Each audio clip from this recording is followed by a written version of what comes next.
Nous revoilà. J'espère que l'exercice a pu être réalisé.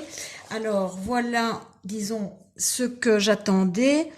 Donc pour la droite A, donc vous avez chaque fois le cheminement. Pour la droite B, je m'attends à une équation du style y égale mx, je recherche m par la petite formule et puis je l'introduis dans la formule que j'attends. Je remplace m par 2/3 que j'ai trouvé. Pour la droite D, même chose, y égale mx, mais on me dit qu'elle est parallèle à une autre, donc j'utilise la même pente.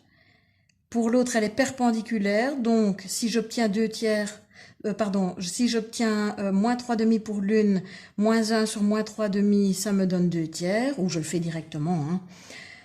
Pour la droite F, cette fois-ci, elle est affine. On me donne sa pente, comme je l'ai fait tout à l'heure avec vous. Je dois déterminer la valeur de P en remplaçant momentanément X et Y par une valeur. Une fois que j'ai M et P, je peux écrire ma formule. Dans le deuxième cas, M n'est pas donné, mais je peux la calculer. Et puis de nouveau, une fois que j'ai la valeur M, je remplace X et Y momentanément par les coordonnées d'un des deux points qui étaient donnés. Je trouve la valeur de P, j'écris mon équation.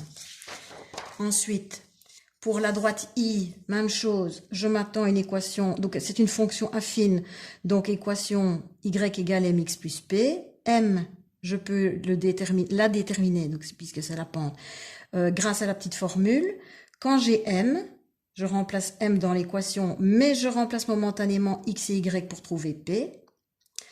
Pour les deux cas particuliers, la droite N et la droite O, la droite N, on remarque que les deux points ont la même ordonnée, c'est donc une droite horizontale du type Y égale P. Donc P, ben forcément, c'est la valeur constante pour Y, 5. Dans le cas suivant, les deux points ont la même abscisse, c'est donc une droite verticale, X égale K.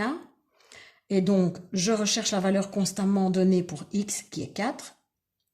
Et enfin, pour les droites P et la dernière, pour la droite Q, Y égale mx plus P, pour la valeur de P, on me dit qu'elle est parallèle à une autre, donc même pente, 2/3. Je remplace momentanément X et Y par des valeurs pour trouver 8/3 pour la valeur de P, et j'ai mon équation. Et enfin, la dernière, elle est perpendiculaire à une autre droite, donc les pentes sont opposées et inverses. Si la pente de l'une est 1/2, l'autre aura comme pente moins 2. J'obtiens la valeur de P en remplaçant X et Y momentanément, et je peux écrire l'équation de ma droite. Alors, un petit exercice de dépassement. Comment vérifier que 3 points sont alignés ou pas? Alors, première possibilité. Donc, on vous donne les coordonnées de 3 points. Comment vérifier s'ils sont alignés ou pas, sans, évidemment, les placer dans un repère, parce que forcément, si pas, ça se voit tout de suite. Par calcul. Soit on détermine l'équation de la droite, qui passe par 2 des 3 points, peu importe lesquels, et on vérifie si le troisième point appartient ou pas à la droite. Ça, c'est une façon de voir s'ils sont alignés. Le choix des points étant arbitraire. Donc, ça veut dire, vous choisissez n'importe quel point. Donc, je peux, dans le premier cas, j'ai travaillé avec A et B, j'ai déterminé la pente de AB qui était 2, et j'ai vérifié si le point de coordonnées 4, 5, est-ce que le point de coordonnées 4, 5 vérifie l'équation? Ça, c'est une première chose. Ou bien, en sachant qu'on a, par exemple, les coordonnées des points A, B et C, déterminer la pente de AB, celle de AC ou celle de BC, ou même les trois, et vérifier si les pentes sont identiques, c'est que les 3 points sont alignés. Ce que j'ai fait dans le deuxième cas, j'ai déterminé la pente de AB en utilisant les coordonnées de A et de B, la pente de AC en utilisant les coordonnées de A et celles de C, la pente de BC en utilisant les coordonnées de B et de C. Ici, je n'ai pas souligné en vert et en rouge, j'aurais pu le faire. Je vais le faire tout de suite.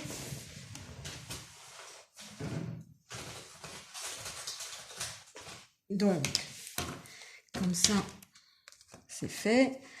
Ici, vert, vert et vert.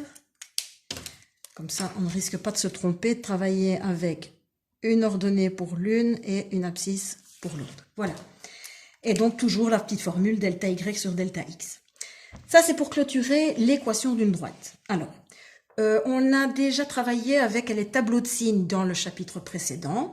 Vous allez remarquer qu'ici, c'est encore plus simple, puisque votre tableau de signes est tout petit, puisqu'il s'agit d'une fonction du premier degré. Pour chaque fonction, on va devoir dresser un tableau de signes et noter sous forme d'intervalle l'ensemble des réels pour lesquels la fonction est strictement positive et strictement négative.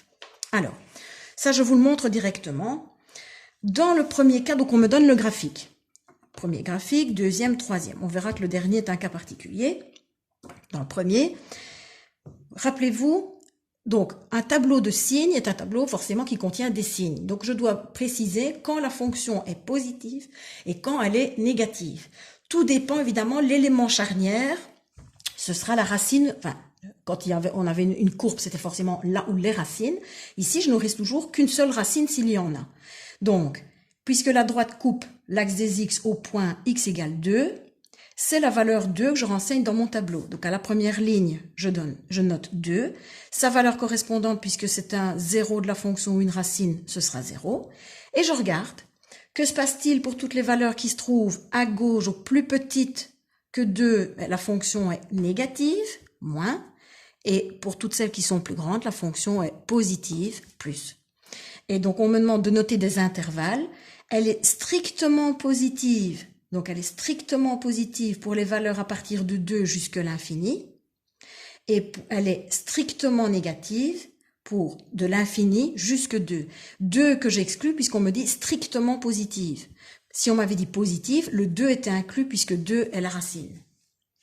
Et donc, l'image de 2 vaut 0. Strictement positif, donc ça se passe juste après 2, et strictement négatif, juste avant 2. Donc, c'est la raison pour laquelle on exclut la valeur. Même chose ici, pour une fonction, cette fois, décroissante. La valeur de la racine ou du 0 est 4, donc 4 0. Elle est positive à gauche, négative à droite, et je note les deux intervalles. Dans le dernier cas, je me rends compte que je ne l'ai pas noté sur la feuille. N'oubliez pas de le faire chez vous. Donc ici, le 0 de la fonction est x égale 0. Je note donc dans le tableau 0, 0. Elle est positive à gauche, négative à droite. La petite précision, donc elle est strictement positive pour les valeurs de l'infini à 0 que j'exclus. Autrement dit, les réels strictement négatifs. Et elle est négative pour les valeurs de 0 à l'infini en excluant 0, donc R indice 0 plus. Dans le dernier cas, le problème qui se pose, c'est qu'il est impossible de déterminer sur le graphique la valeur de la racine. Vous voyez, c'est pas précis, on se trouve entre moins 1 et 0. Donc dans ce cas-là, je n'ai pas d'autre possibilité que de travailler à partir de l'équation et de déterminer la racine à partir de l'équation. Je rappelle, c'est rechercher la valeur de x en sachant que le y vaut 0. Donc j'ai remplacé le y par 0, je résous, 3x plus 2 égale 0. 3x, je le laisse dans le membre de droite, je ramène le plus 2 dans le membre de gauche. Je me débarrasse du gêneur fois 3 en divisant par 3, et donc je trouve x égale moins 2 tiers. Dans mon tableau, j'aurai donc moins 2 tiers qui a comme image 0. Et là, soit je me réfère au graphique en me disant, que se passe-t-il pour les valeurs plus petites que moins 2 tiers? La fonction est négative. Que se passe-t-il pour les valeurs plus grandes que moins 2 tiers? Elle est positive. Maintenant, autre possibilité aussi, je peux travailler avec des valeurs inférieures et supérieures. Bon, je vais prendre par exemple la première. Si je me dis, voilà, que se passe-t-il pour les valeurs plus petites que 2? 0 par exemple. Eh bien, je remplace x par 0. Si je remplace x par 0, le terme en x disparaît, il me reste moins 1. Donc, pour une valeur plus petite que 2, j'ai bien une réponse négative. Si je prends par exemple 10, puisque c'est plus grand que 2, la moitié de 10, 5, moins 1, 4. 4, c'est positif. Donc, je peux le vérifier comme ça aussi. Ça, c'est pour la page 14. Donc, vous devrez évidemment être capable, voilà, sans vous montrer les réponses, de dresser un tableau de signes à partir de fonctions. Donc, je vous propose une première fonction dont l'équation est y égale 2x plus 6, y égale moins 4x plus 8 pour la deuxième. À chaque fois, donc, vous n'avez plus le graphique. Donc, vous devez absolument déterminer la racine à partir du petit moyen mnémotechnique, je recherche x en sachant que y vaut 0. Donc, à partir de l'équation, vous allez trouver votre racine et vous déterminez votre tableau de signes. Donc, je le fais pour la première. Je détermine ici y égale 2x plus 6. Je recherche la valeur de x en sachant qu'y vaut 0. Donc, j'aurai 2x plus 6 égale 0. Je me débarrasse de plus 6. Donc, moins 6 égale 2x, x égale moins 6 demi, autrement dit, x égale moins 3. Donc, je sais que dans mon tableau de signes, j'aurai moins 3 à la première ligne, 0 comme valeur correspondante, puisque par définition c'est une racine ou un 0. Et je me pose la question, tiens, forcément ici j'ai pas le choix. Je n'ai plus de graphique pour regarder ce qui se passe à gauche et à droite de la valeur charnière. Donc je remplace par une valeur plus petite que moins 3, donc par exemple moins 5. Et donc je remplace dans mon équation x par moins 5, j'aurai 2 fois moins 5, moins 10 plus 6, moins 4. C'est donc négatif à gauche et logiquement positif à droite. Une valeur plus grande que moins 3, 0 par exemple. Je remplace x par 0, j'ai plus de terme en x, il me reste 6, c'est positif. Petite pause, je vous invite à faire les deux suivants, donc le B et le C, et on se retrouve juste après. Voilà, alors, voilà ce que vous auriez dû obtenir. Donc, pour la f de y égale moins 4x plus 8, la racine ou le 0, c'est x égale 2, donc 2 a comme image 0. En remplaçant par une valeur inférieure, 0 par exemple, le terme en x disparaît, j'obtiens 8, c'est positif. Et donc forcément, ce sera négatif de l'autre côté. Si je remplace par exemple par 5, j'aurai moins 4 fois 5, ça fait moins 20 plus 8, c'est négatif, ça me fait moins 12.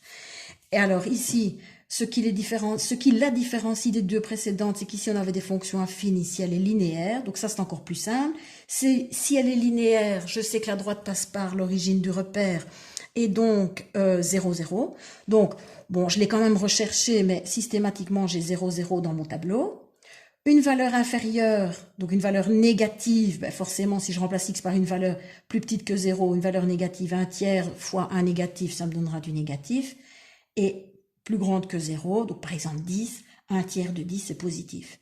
Donc, je me rends compte que par rapport, vous voyez, petit tableau synthèse, en conclusion, vous devez dans votre tableau de signes, à la première ligne, noter le 0 ou la racine. Comme image, on a toujours 0. Et je me rends compte que, regardez, quand la valeur de m, ici c'était 2, on a moins à gauche, plus à droite. La valeur de m ici est négative, on a plus à gauche, moins à droite. La valeur de m est positive, on a moins à gauche, plus à droite. Autrement dit, toujours le signe contraire de m à gauche, toujours le signe de m à droite. Et enfin, et c'est par ça qu'on terminera, et j'espère que vous avez été attentifs et que vous avez su tout suivre parce que vous êtes super courageux et courageuses. Intersection des graphiques de deux fonctions du premier degré, ben c'est tout simplement analyser deux droites dans un même graphique. Alors, une petite situation qui me dit qu'à midi, Freddy et Germain, ben vous comprendrez pourquoi on a choisi ces prénoms-là, partent respectivement de Beaumont et de Silorieux, localité distante de 15 km, ça c'est important, pour se rendre en un même point à JV. Par le même chemin, Freddy, lui, il court à une vitesse de 10 km/h, par contre, Germain, il marche à une vitesse constante de 4 km/h. Alors, graphiquement, on représente ça de la manière suivante. Voilà.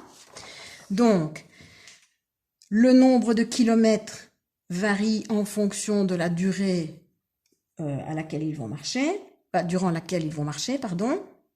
Donc, ici, ils ne vont pas marcher pendant 10 heures non plus, donc j'utilise une plus grande unité de mesure. J'ai choisi 6 petits carrés pour l'unité, et ici 2 petits carrés pour 5. Donc de 5 en 5, donc 5, 10, 20, 25, je ne sais aller que jusque 25.